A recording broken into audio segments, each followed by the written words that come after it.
नमस्कार, उड़ान आईएएस अकादमी के छत्तीसगढ़ समसामयिक प्रश्नोत्तर श्रृंखला में मैं सुधीर वर्मा पुनः एक बार आप सभी का स्वागत करता हूं।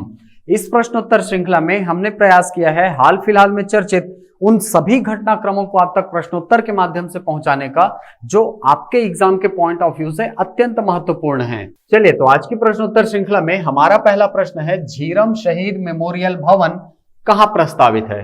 वेयर द झीरम शहीद मेमोरियल बिल्डिंग इज प्रपोज्ड। ठीक, आपको पता होगा कि 25 मई सन 2013 को एक नरसंहार हुआ था बस्तर के झीरम घाटी में, जहां पर बहुत सारे कांग्रेसी नेता नक्सलियों द्वारा शहीद कर दिए गए थे। तो उन्हीं शहीदों की याद में एक मेमोरियल भवन बनाने का प्रस्ताव जो है राज्य सरकार के द्वारा रखा गया है और यह प्रस्तावित है कहां पर? बस्तर के जिला मुख्यालय जगदलपुर में। ठीक, याद रखेंगे झीरम शहीद मेमोरियल भवन कहां बनाया जाएगा? जगदलपुर में। चलिए तो हमारा अगला प्रश्न है, छत्तीसगढ़ कृषि उपज मंडी संशोधन अधिनियम 2020 कब से लागू करने का निर्णय लिया गया है? When the Chhattisgarh agricultural produce market amendment bill 2020 has been decided to execute। देखिए, आपको पता होगा कि केंद्र सरकार के द्वारा हाल ही में कृषि बिल लेकर आया गया है और हाल ही में जो विधानसभा का सत्र चल रहा है वहां पर छत्तीसगढ़ सरकार ने एक कृषि उपज मंडी संशोधन अधिनियम भी लेकर आए हैं। ठीक, तो ये जो अधिनियम है, ठीक है, इसको विधानसभा में बहुमत से पारित भी कर दिया गया है, लेकिन अभी तक इसमें राज्यपाल ने हमारे हस्ताक्षर नहीं किया है। ठीक, यदि राज्यपाल इस पर हस्ताक्षर करते हैं, ठीक, तो राज्य सरकार ने ये डिसाइड किया है कि भूतलक्षी प्रभाव का प्रयोग करते हुए इस एक्ट को या यूं बोले कि इस अधिनियम को 5 जून 2020 से लागू कर दिया जाएगा। ठीक है, यानी पिछले डेट में जाकर इसको लागू करने का प्लान जो है वो राज्य सरकार के द्वारा लिया गया है। ठीक, इसको याद रखेंगे क्योंकि भूतलक्षी प्रभाव का इसमें प्रयोग किया जाएगा। भूतलक्षी प्रभाव मतलब पिछले डेट से उसको लागू करना। ठीक, तो 5 जून 2020 से इसको लागू करने का प्लान जो है वो राज्य सरकार के द्वारा लिया गया है, लेकिन अभी तक इसमें राज्यपाल ने हस्ताक्षर नहीं किया है। इस बात को भी आप ध्यान में रखेंगे। चलिए हमारा अगला प्रश्न है, वन क्षेत्रों में स्थित नालों में कैंपा मद की वार्षिक कार्य योजना वर्ष 2019-20 के अंतर्गत कितनी भूमि उपचारित करने का लक्ष्य रखा गया है? Among the drainage situated in forest region how much land has been targeted to treat under the CAMPA annual action plan of year 2019-20। ठीक, आपको बताया था मैंने कि ये कैंपा मद क्या होता है। ठीक है, आपको ये भी बताया था कि ये जो भूमि उपचार है, ठीक है, इसका मतलब क्या होता है।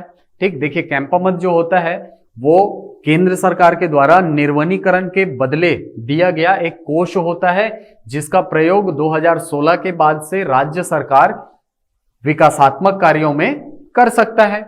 ठीक है, और इस भूमि उपचार का मतलब क्या होता है? भूमि के जल स्तर को ऊंचा करना। ठीक है, यानी कि ये सीधा तौर पर जुड़ा है किससे? नरवा योजना से, हमारे छत्तीसगढ़ में चालू है जो। ठीक है, नरवा गरवा घुरवा बारी, उसमें नरवा का मतलब क्या होता है? जल संसाधन। तो जल संसाधन की वृद्धि करना ही क्या है? भूमि उपचार करना है। ठीक, तो आपको प्रश्न में वो आंकड़ा पूछ रहा है भूमि का जो लक्षित है किसके अनुसार? 2019-20 के कार्य योजना के अनुसार जो उपचारित किया जाना है। ठीक, तो इसका आंसर है आपका 4,25,000 हेक्टेयर। 4,25,000 हेक्टेयर की जो भूमि है उसको उपचारित करने का लक्ष्य जो है वार्षिक कार्य योजना 2019-20 के अंतर्गत रखा गया है। ठीक, याद रखेंगे, इस प्रकार के प्रश्न फैक्ट के रूप में आपको एग्जाम में देखने को मिलते हैं। चलिए हमारा अगला प्रश्न है, सतर्क भारत समृद्ध भारत के अंतर्गत सतर्कता जागरूकता सप्ताह मनाया जाएगा। The vigilance awareness week will be celebrated under the vigilant India prosperous India from. आपको वो डेट पूछ रहा है जब ये सतर्क भारत समृद्ध भारत इसके अंतर्गत सतर्कता जागरूकता सप्ताह मनाया जाना है। चलिए तो आपको बता दें कि ये जो सतर्कता जागरूकता सप्ताह है इसका आयोजन किया जाता है केंद्रीय सतर्कता आयोग के द्वारा और इस कार्य में इनके सहयोगी होते हैं कौन? सीबीआई, जिसको हम बोलते हैं केंद्रीय अन्वेषण ब्यूरो। ठीक है, सेंट्रल ब्यूरो ऑफ इन्वेस्टिगेशन। ठीक, ये दोनों मिलकर के सतर्कता जागरूकता सप्ताह मनाती है। इसका लक्ष्य क्या होता है? इसका लक्ष्य होता है भ्रष्टाचार से मुक्ति, सीधे तौर पर बोले तो। ठीक, तो इसी के अंतर्गत आपको पता होगा कि 31 अक्टूबर को सरदार वल्लभ भाई पटेल जी की जयंती है, तो उसी सप्ताह में मनाया जाता है ये सतर्कता जागरूकता सप्ताह। ठीक है, तो इस बार की थीम अगर बोले तो सतर्क भारत समृद्ध भारत, ये है इस बार की थीम। और ये मनाया जा रहा है आपका 27 अक्टूबर से 2 नवंबर तक। याद रखेंगे डेट को, ठीक, कि 27 अक्टूबर से 2 नवंबर तक सतर्कता जागरूकता सप्ताह मनाया जा रहा है। किसके द्वारा मनाया जाता है? सतर्कता आयोग और सीबीआई के द्वारा। और इस बार की थीम क्या है? सतर्क भारत समृद्ध भारत।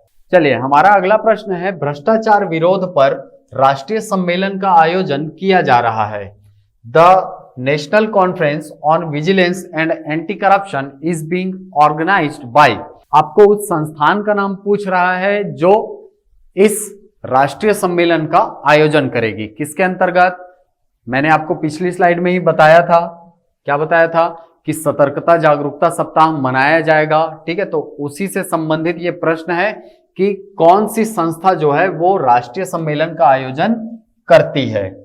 ठीक है, तो याद रखेंगे केंद्रीय अन्वेषण ब्यूरो, मैंने आपको बताया सीबीआई जो है वो इसका आयोजन करती है। ठीक है, इसके अलावा सतर्कता आयोग, दोनों संस्थानों को आप याद रखेंगे। ठीक, चलिए, हमारा अगला प्रश्न है, नारायणपुर जिला अंतर्गत नक्सल पीड़ित व्यक्तियों और परिवारों तथा आत्मसमर्पित नक्सलियों या संगम सदस्यों को समाज की मुख्य धारा से जोड़ने के उद्देश्य से गठित समिति के अध्यक्ष कौन है? Who is the chairperson of the committee formed to connect Naxal affected person और families and surrendered naxalites group members to the mainstream of society in the Narayanpur district. देखिए, यहां पर प्रश्न जो है वो आपको बेसिकली पूछ रहा है किसके लिए? नारायणपुर डिस्ट्रिक्ट के लिए। ठीक है, तो नारायणपुर डिस्ट्रिक्ट में जो जिला कलेक्टर हैं वहां के कौन? श्री अभिजीत सिंह जी। ठीक है, इनको बनाया गया है उस समिति का अध्यक्ष जो नक्सलवाद से पीड़ित व्यक्तियों, परिवारों और आत्मसमर्पित नक्सलियों या संगम सदस्यों को समाज से मुख्य धारा जोड़ने के उद्देश्य से गठित की गई है। ठीक, तो याद रखेंगे इसको। अभिजीत सिंह जी जो हैं वो नारायणपुर के कलेक्टर भी हैं। चलिए, हमारा अगला प्रश्न है, गौठान समितियों को प्रति माह कितनी सहायता राशि प्रदान करने का प्रावधान किया गया है? How much assistance amount has been provision for the gauthan committees per month? ठीक, आपको पता होगा कि गौठान समिति जो है ये गठित की गई है आपका गोधन न्याय योजना के अंतर्गत। ठीक है, और गोधन न्याय योजना चलाई जा रही है आप नरवा गरवा घुरवा बारी योजना के अंतर्गत। तो ये जो योजना है इसके अंतर्गत कुल गौठान कितने बनाए जा चुके हैं आपको पता होगा? 5454 गौठान निर्मित किए जा चुके हैं। और यहाँ पर गोबर खरीदी कितने में की जाती है? 3247 जो गौठान है वहां पर गोबर खरीदी का काम प्रारंभ किया जा चुका है। 2 रुपए प्रति केजी की दर से गोबर की खरीदी की जाती है राज्य सरकार के द्वारा। और वो जो गोबर है उसका प्रयोग कहाँ किया जाता है? वर्मी कंपोस्ट बनाने में। ठीक, तो आपको प्रश्न में पूछ रहा है कि इस गौठान को मेंटेनेंस करने के लिए, है ना, अब गौठान तो बना दिए तो गौठान को मेंटेनेंस भी तो करना है। तो गौठान को मेंटेनेंस करने के लिए प्रति माह कितनी सहायता राशि प्रदान करने का प्रावधान जो है वो किया गया है? ठीक, तो इसका आंसर है 10,000 रुपए। 10,000 रुपीज जो है वो असिस्टेंस अमाउंट है किसके लिए? गौठानों के मेंटेनेंस के लिए। चलिए, हमारा अगला प्रश्न है, हाल ही में केंद्र सरकार ने किन 2 जिलों को नेशनल वाटर अवार्ड के लिए चयनित किया है? Which 2 district has been selected recently for the National Water Award by the Central Government? ठीक, तो आपको बता दें कि ये जो नेशनल वाटर अवार्ड है, ठीक है, ये दिया जाता है जल शक्ति मंत्रालय के द्वारा। और हाल ही में हमारे छत्तीसगढ़ के बिलासपुर और सूरजपुर इन दोनों जिलों को चुना गया है नेशनल वाटर अवार्ड के लिए। ठीक है, आप इसको बोल सकते हैं कि छत्तीसगढ़ में जो संचालित एक योजना है, कौन सी? नरवा विकास योजना, इसकी एक बहुत बड़ी सफलता मान सकते हैं। ठीक, बिलासपुर को जो अवार्ड मिला है वो मिला है नदी नालों के पुनरुद्धार के लिए। ठीक, जबकि सूरजपुर को जल संरक्षण हेतु बहुत अच्छे प्रयास करने के लिए ये जो नेशनल वाटर अवार्ड है वो प्रदान किया जाएगा। दोनों को याद रखेंगे कि किसके किसके लिए मिला है। बिलासपुर को किसके लिए मिला? नदी नालों के पुनरुद्धार के लिए, जबकि सूरजपुर को मिला है जल संरक्षण हेतु प्रयास करने के लिए। चलिए, हमारा अगला प्रश्न है, निष्ठा योजना का संबंध किससे है? द निष्ठा योजना इज एसोसिएटेड विथ, आपके पास ऑप्शन में शिक्षकों की ऑनलाइन ट्रेनिंग से, विद्यार्थियों को ऑनलाइन शिक्षा प्रदान करने से, महिला छात्रावास से या मध्याह्न भोजन योजना से। Online training teachers, providing online education to students, women hostel और मिड डे मील स्कीम। ठीक, तो आपको बता दें कि ये जो निष्ठा योजना है इसका संबंध है शिक्षकों की ऑनलाइन ट्रेनिंग से। देखिए, अभी तक जो ये जो ट्रेनिंग थी वो ऑफलाइन दी जाती थी, या यूं बोले कि एक प्रॉपर मीटिंग होती थी जहां पर शिक्षकों को कैसे पढ़ाना है, आपकी पढ़ाई की शैली कैसी होनी चाहिए, आप किस प्रकार और इनोवेटिव तरीकों से बच्चों को पढ़ा सकते हैं, इन सारी बातों पर चर्चा होती थी, ट्रेनिंग दी जाती थी जो नए शिक्षक होते थे उनको। ठीक है, लेकिन वर्तमान में कोरोना संक्रमण के कारण यह संभव नहीं हो पा रहा है, तो ये जो निष्ठा योजना है इसको संचालित किस रूप में किया जा रहा है? ऑनलाइन रूप में किया जा रहा है। ठीक, तो इसको याद रखेंगे कि बेसिकली निष्ठा योजना जो है वो शिक्षकों की ट्रेनिंग से संबंधित है, लेकिन इस वर्ष जो ट्रेनिंग होनी है वो किस प्रकार होनी है? ऑनलाइन होनी है। ठीक, तो याद रखेंगे। चलिए चलते हैं अगले प्रश्न की तरफ। चलिए, हमारा अगला प्रश्न है, ई कोर्ट से प्रदेश में अब तक कितने मामलों का निराकरण किया जा चुका है? How many cases have been resolved so far in the state by the e court? ठीक, आपको पता होगा, मैंने पिछली वीडियो में बताया था कि ये ई कोर्ट क्या होता है। ई कोर्ट एक ऑनलाइन संचालित कोर्ट होता है जिसके द्वारा राजस्व मामलों का निपटारा किया जाता है। इसको याद रखेंगे। ठीक है, केवल राजस्व मामलों के लिए ये इस कोर्ट को शक्तियां प्राप्त होती हैं। ठीक, तो अगर अद्यतन डेटा की बात करें तो वर्तमान समय तक 5,29,131, ठीक है, 131, इसको याद रखेंगे, 5,29,131 केसेस जो हैं वो अभी तक निपटाए जा चुके हैं इस ई कोर्ट के माध्यम से। ठीक, याद रखेंगे इसको। इस प्रकार के प्रश्न जो है वो आपको एग्जाम में देखने को मिलते रहते हैं। तो ये थी हमारी समसामयिक प्रश्नोत्तर श्रृंखला के अंतर्गत आज के कुल 10 प्रश्न और उनके आंसर कीज।